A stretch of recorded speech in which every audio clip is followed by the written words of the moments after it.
Estamos con Atilio Borón. Muchas gracias, Atilio, por venir. Te citamos para conversar de varios temas, pero nos gustaría arrancar con uno que tiene que ver con Venezuela, además, porque es inminente la convocatoria a la constituyente. Sí. Y en principio nos gustaría saber cuál es tu opinión sobre cómo se llega a este grado de conflicto y si esto involucra de alguna forma algunos errores por parte del gobierno de Maduro.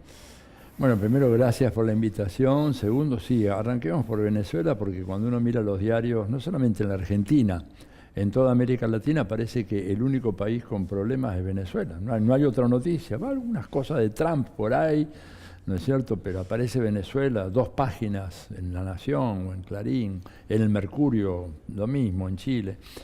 Mira, en Venezuela, sintetizando, lo que está pasando, hay un gobierno que es producto de un impulso revolucionario que arrancó con Chávez en el 99, ¿verdad? Y que a medida que se fueron desenvolviendo una serie de contradicciones dentro de la sociedad venezolana, porque hay un sector que no quiere de ninguna manera que ese país cambie, no quería y no quiere ahora, y quieren volver al pasado, como en el Brasil, en la medida en que esas contradicciones se van desarrollando, y que el precio del petróleo, que fue un elemento importante que permitió tener un cierto manejo presupuestario muy grande al gobierno de Chávez, se desploma de $120 el barril a 25, 28, ahora subió un poquito, está en 40, 45, evidentemente que esto tensa las relaciones políticas, sociales, pero hay que colocar esto dentro de un plan. Lo que está pasando en Venezuela es producto de un plan. Lo podés leer anticipadamente. Hay 2 documentos fundamentales, uno hecho por el Comando Sur, se llama Operación Venezuela Freedom 2, o sea, Venezuela Libertad 2, y el otro es un manual de operaciones que elaboró para la CIA un señor que se llama Eugene Sharp, y que se consigue en la web, se llama De la dictadura a la democracia, y te indica todos los pasos que hay que hacer para derrumbar a un gobierno autoritario o dictatorial. Por supuesto, para todos estos sectores que se oponen al chavismo y a Maduro, Venezuela es una dictadura horrible. Para eso es una construcción mediática. Venezuela tiene mucho más libertad de prensa, por ejemplo, que la Argentina. De lejos, de lejos. O sea, la uniformidad mediática que hay en la Argentina no la tenés en Venezuela. En Venezuela tenés un gobierno que tiene una prensa opositora muy fuerte, canales de oposición muy fuertes, radios muy fuertes, ¿verdad? Y sin embargo, una dictadura. En Venezuela no hay un solo periodista muerto, en México hay 7. ¿Te enteraste vos? ¿Se habrá enterado la audiencia de que mataron, ojo, 7 en este año? Desde el 2000 para acá son más de un centenar los periodistas asesinados en México. Entonces, lo que hay en Venezuela es una pugna para tratar de destruir el proyecto revolucionario que empezó con Chávez, con esto te redondeo, ¿no es cierto?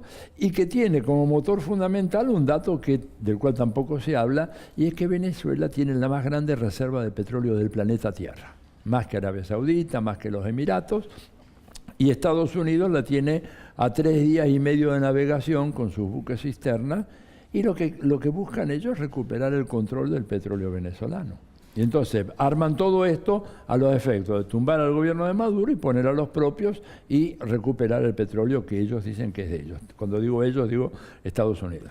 Ahora, en el marco de este plan que vos planteás, ¿cómo leemos la convocatoria del plebiscito que hace la oposición para este domingo? Lo hace precisamente para hacer estallar el llamado constitucional a una asamblea constituyente que hizo el presidente Maduro en ejercicio de las atribuciones que le da la Constitución. Entonces, como una manera de boicotearlo, es como si nosotros decidiéramos acá, vamos a hacer un plebiscito, vamos a plebiscitar el gobierno de Macri. Y hacemos una convocatoria por nuestra cuenta, digamos, imagínate lo que nos puede pasar, ¿verdad? Y qué valor puede tener eso. Pero lo hacen como un gran montaje periodístico para decir de que hay represión, hay violencia, hay autoritarismo estatal en Venezuela. Eso no tiene ningún valor.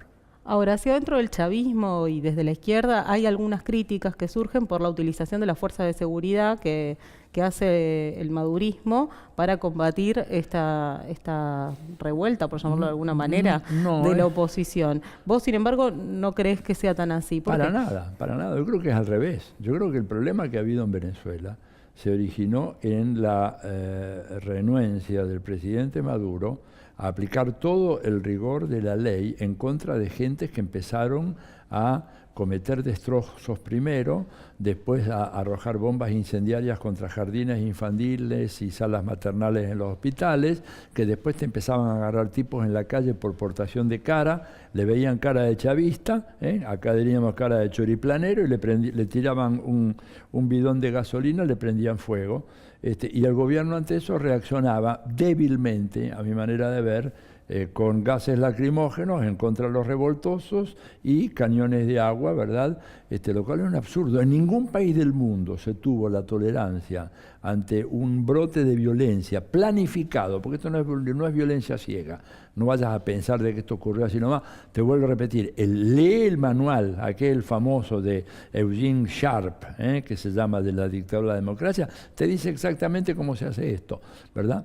Y en este momento esas operaciones son operaciones que tienen un comando militar, que reclutan gente entre los paramilitares colombianos que se han infiltrado por miles en Venezuela, y que precisamente lo que no quieren es que haya elecciones. No quieren que haya elecciones. Aunque yo creo que el chavismo, si hay unas elecciones, va a tener grandes dificultades para poder ganar, porque junto con esto hay una guerra económica, ¿no es cierto? Yo te digo, yo viví en el Chile de Allende, en donde también había desabastecimiento planificado. Esto se planifica científicamente. Por ejemplo, hoy no tenés café, durante 3 días no hay café. Mañana aparece el café, pero no tenés azúcar. Después desaparecen los pollos. Una vez que aparecieron los pollos, desapareció el aceite. Todo esto está, pero realmente milimétricamente planificado. En ese contexto se ha creado un malestar social muy grande. Y mucha gente en Venezuela está acusando al gobierno de tener mano dura contra, mano blanda, precisamente mano blanda en contra de los tipos que están promoviendo este caos. El objetivo es crear una situación de caos que precipite una intervención humanitaria del Comando Sur de los Estados Unidos y que de esa manera permita ponerle fin al gobierno de Maduro al estilo, lo que yo llamo el modelo libio. ¿Cuál es el modelo libio? Bueno, hacer todo esto que se está haciendo ahora. El ataque final es un ataque militar, lo hizo la OTAN en Libia, acá lo haría el Comando Sur. Todavía hay muchas discusiones porque, por suerte, Chávez armó a su pueblo. O sea, ojo, que la gente ahí que está en los rancheríos no es que están desarmados, están armados.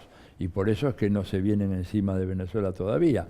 Pero el modelo libio supone esa eclosión militar final y sacarlo a Maduro del Palacio de Miraflores y matarlo a palos como un perro, como hicieron con Gaddafi. Ese es el plan.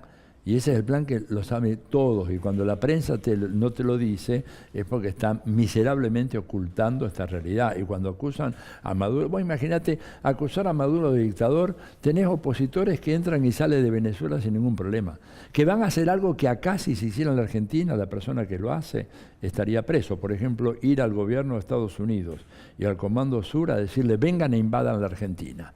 Y eso se hace en Venezuela. Y el que hace todo eso vuelve y después tiene una conferencia de prensa con 50 cámaras de televisión y todo. Y dicen, el presidente de la Asamblea Nacional, Julio Borges, se entrevistó con el almirante Kurtid para pedirle que intervenga en Venezuela y el hombre anda como Pancho por su casa, tranquilo, saliendo y entrando del país, con todos los medios difundiendo la noticia. La Asamblea Nacional sigue funcionando, los asambleístas no fueron desaforados de sus cargos, siguen en funciones. Lo que pasa es que la Asamblea dijo, en cuanto se reunió, y es una asamblea trucha, después te explico por qué, porque hay 3 diputados que fueron elegidos fraudulentamente, y la Asamblea... cuando el Tribunal de Justicia le dice, miren que aquellos 3 entraron de manera incorrecta porque hubo fraude comprobado, dijeron, no, para nosotros está bien. Es como si acá, con el famoso diputrucho, ¿no es cierto?, en la época de Menem, se hubiera aprobado una ley aquella y el Congreso hubiera dicho, no importa que ese tipo no fuese diputado, igual la ley es válida. Bueno, esa Asamblea Nacional lo único que quiso hacer en 1 año y medio es destituir a Maduro y no han podido hacerlo. Se hubieran dedicado a hacer leyes, tenían mayoría. una mayoría absoluta de 2/3. No quieren, pero ellos no quieren la ley, no quieren la democracia, lo que quieren es sacarlo por la fuerza a Maduro y listo. Ahora, en ese escenario que describís, donde hay unas derechas latinoamericanas que no solo en Venezuela, sino en otros lugares como Brasil, fuerzan las instituciones democráticas para seguir teniendo una impronta democrática y entrar con esa venia, pero que en la práctica no lo son. ¿Cómo es la democracia latinoamericana hoy por hoy? ¿Sigue siendo representativa del poder popular? Hace unos años un colega norteamericano, muy amigo mío, Philip Schmitter, acuñó una expresión que le llamó democraduras. Una especie de mezcla entre democracia y dictadura. Lo que tenemos hoy a nivel mundial son democracias de muy baja intensidad, en donde tenés ciertas libertades garantizadas, nosotros podemos estar hablando acá libremente, etcétera, pero también tenemos una libertad ilimitada para morirnos de hambre, para no tener atención médica, somos muy libres para poder quedarnos sin atención médica, somos muy libres para no poder estudiar y mantenernos en la situación actual, ¿verdad? Y eso pasa lo mismo en Europa, ¿no es cierto? Un poquito aliviado, el caso de España, un caso patético lo que ha ocurrido con España, pero más o menos se está dando igual en la mayoría de los países europeos, o sea, democracias que han sido vaciadas de contenido. Mira, la democracia desde Aristóteles para acá, te hablo 2500 años. ¿Qué decía Aristóteles? El principio fundamental de la democracia es la igualdad. Cuando vos mirás a estas sociedades en las cuales lo que ha ocurrido en todas estas sociedades ha sido un aumento fenomenal de la desigualdad, bueno, la democracia se vacía de contenido. Pensá en Chile, que nos fue vendido como el gran modelo democrático. Hubo unas PASO en Chile, primarias, hace uno o dos domingos atrás. Fue a votar el 15% del electorado, 15%. O sea, no que votó el 85, 15 fue a votar y 85 se quedó en la casa. ¿Qué quiere decir eso? Que no les interesa más, que saben de que eso es un régimen que no importa, digamos, quién gane o quién no gane, nunca va a responder a las necesidades del pueblo. Y lo mismo pasa acá, lo mismo pasa en Colombia, lo mismo pasa en México, lo mismo pasa en Europa, pasó en Grecia, pasa en España. Digo, pasa en todas partes. Hoy en día hay que volver a discutir qué es lo que es realmente democracia, que es algo que tiene que ir mucho más allá del mero ejercicio de que vas y pones un voto cada 2 años, porque eso no sirve para nada.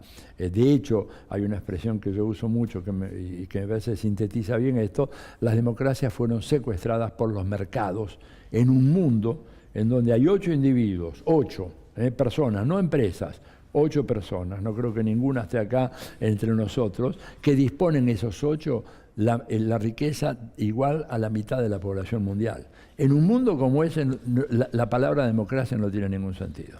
Ahora, con un enemigo tan grande que además intenta jugar el juego democrático con sus reglas que en general impone, ¿qué lugar le queda a una crítica por izquierda que no le haga el juego a la derecha? Y te queda cada vez menos lugar. Tenés varios problemas. En primer lugar, que la crítica de izquierda está totalmente marginada, no solamente de los medios, incluso de las estructuras académicas tradicionales. No te creas que esto que yo te digo acá ahora a vos, puedo ir y decirlo abiertamente en cualquier universidad de todo el continente, te van a mirar como un bicho raro.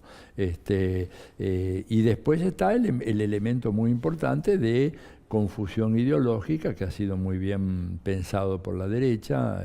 Vos pensás de que nosotros somos parte de un imperio, y un imperio que ha comenzado un periplo descendente ya reconocido por los propios intelectuales. No es que yo voy a descubrir eso, sino que leyendo los materiales de ellos ya te dicen de que bueno, Estados Unidos ya no tiene las capacidades de control del pasado y que por lo tanto va a ser muy difícil mantener la primacía a nivel mundial, pero que el trabajo con los académicos, los intelectuales, los medios de comunicación de masas, los jueces, ¿no es cierto?, los fiscales y los parlamentarios, esa es la listita, es muy importante para mantener esto en funcionamiento. Y han sido muy exitosos en cooptar intelectuales que antiguamente eran de izquierda y que vos los ves, por ejemplo, acá escribiendo cosas increíbles, hablando de la dictadura de Maduro desde Argentina, nada menos, ¿verdad?, como si pudiéramos dar nosotros lecciones de democracia con el gobierno que tenemos.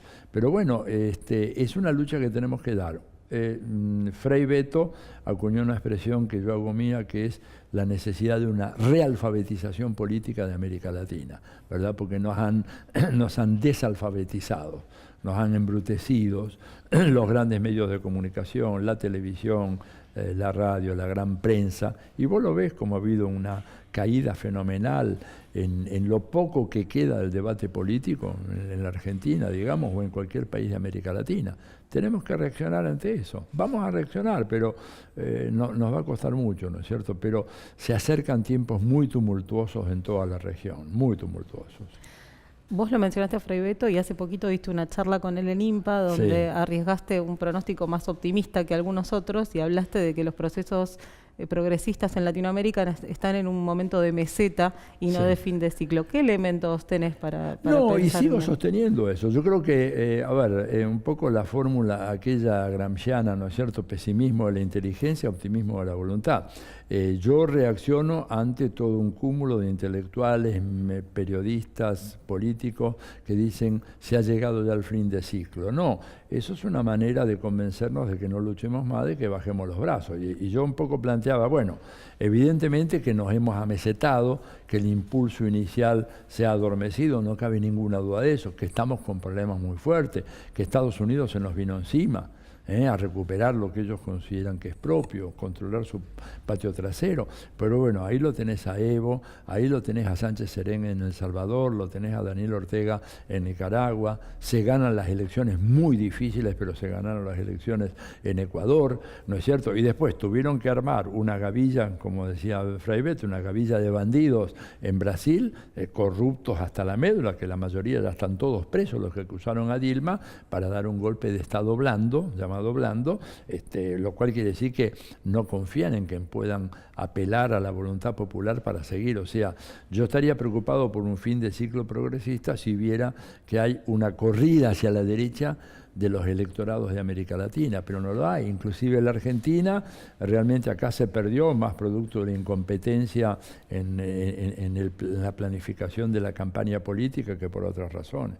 Digo, los informes del Departamento de Estado hasta en marzo del 2015 daban como seguro ganador a Daniel Scioli. Claro, no podían pensar allá en Washington que acá se podían cometer tantos errores seguidos en cadena para terminar en una derrota, ¿verdad? Pero aún así hay que ver qué pasa para adelante. Y yo digo, tengo confianza además porque los problemas fundamentales que están en la base de lo que fue el auge de este ciclo de izquierda y progresista en América Latina están ahí.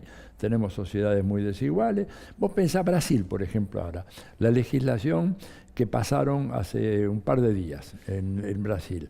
La legislación laboral, la aprobación de la acaba líquida con más de 100 derechos conquistados de la época de Vargas, te estoy hablando de la época de los años 40 para acá, o sea, un retroceso de 60, 70 años. Ellos confían en la pasividad del pueblo brasileño, ¿verdad? Y confían en que hay una tradición de sometimiento producto de la esclavitud. No tenemos que olvidar que Brasil y Cuba fueron los dos últimos países en abolir la esclavitud a nivel mundial. O sea, eso te deja un ADN, ¿verdad?, en la conciencia popular muy, muy complicado de remover y de resignación ante todo aquello. Pero la duda está de si en algún momento no se despierta el gigante, ¿verdad? Porque yo no sé cómo van a hacer para aplicar eso. O la reforma previsional, que es una locura también, que quieren implantar, que te exigiría 49 años de aportes ininterrumpidos para poder aspirar a una jubilación. Eso y decir que se acabó la jubilación como derecho consagrado desde finales del siglo XIX en Alemania por Bismarck, que estamos hablando de un retroceso de 150 años. Esto es lo que quieren hacer estos tipos ahora. No les va a dar, no va a funcionar, esto se les va a caer. El problema que yo veo es que nosotros todavía estamos demasiado, como te puedo decir, conmovidos y preocupados por la coyuntura, la inmediatez de la coyuntura, y no tenemos muy claro cómo vamos a hacer para salir para adelante. Y yo creo que la gran misión de las fuerzas populares ahora, ¿no es cierto?, los movimientos sociales, los partidos de izquierda o progresistas, los sindicatos, etcétera, es sentarnos a ver, bueno, cómo reconstituimos esto que esta gente, este desastre que han producido en toda la región y en donde se ha llegado a límites extremos, no solamente, digo, uno dice la Argentina, pero anda México es peor, con un proceso en donde México se transforma en un narcoestado, de haber sido el estado más sólido que tuvo América Latina en la segunda mitad del siglo XX, un estado en forma, con alto nivel de formación, con una burocracia muy capacitada, hoy en día es un narcoestado. Y en donde la inseguridad, digamos, en México, una cosa te digo, acá estamos mal, acá tenemos 7, 8 homicidios por día, en México 55. Te digo para darnos una idea. Y bueno, México es el país que avanzó más en el Tratado de Libre Comercio con Estados Unidos y en poner en marcha las políticas aquellas, que por eso hay que oponerse, porque son políticas criminales que producen estos efectos que te estoy diciendo ahora. Y por último, ¿qué rol juegan las clases medias en esta posibilidad? Me olvidé, tendría que haberte traído un librito que sacamos hace poco, una compilación que sacamos con varios amigos, ¿verdad? Con Ezequiel Ipar, Ezequiel Adamowski, Ernesto Villanueva, Sergio Morresi, Mónica Redonda y yo. Lo presentamos los otros días con la presentación que hizo Horacio González. Y un rol muy importante, porque no son las clases medias tradicionales ahora, ¿verdad? Acá el fenómeno que se ha producido es que con estos gobiernos progresistas en América Latina hubo sectores que fueron sacados de una situación de pobreza, algunos de indigencia, pero que se los sacó por la vía fundamentalmente del consumo, pero sin educación política, ¿verdad? Cuando vos lo que haces es potenciar la capacidad de consumo de un sector que estuvo postergado durante siglos. Y ojo, yo no comparto la crítica de algunos, dicen, no deben consumir, es una tontería, que consuman todo lo que quieran.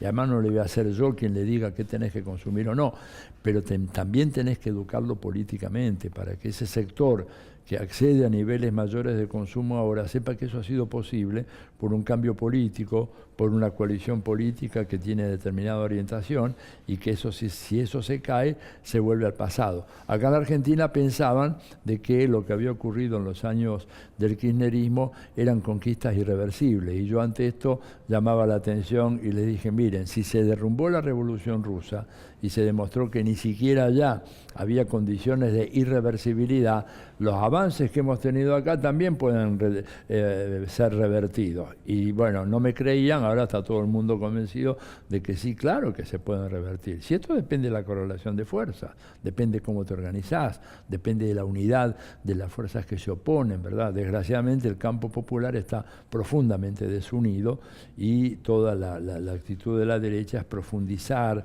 estos debates, estos clivajes, que nos debilitan y ellos entonces van avanzando en la medida que le dejamos el campo abierto. Atilio, muchísimas gracias por venir. Bueno, gracias a vos.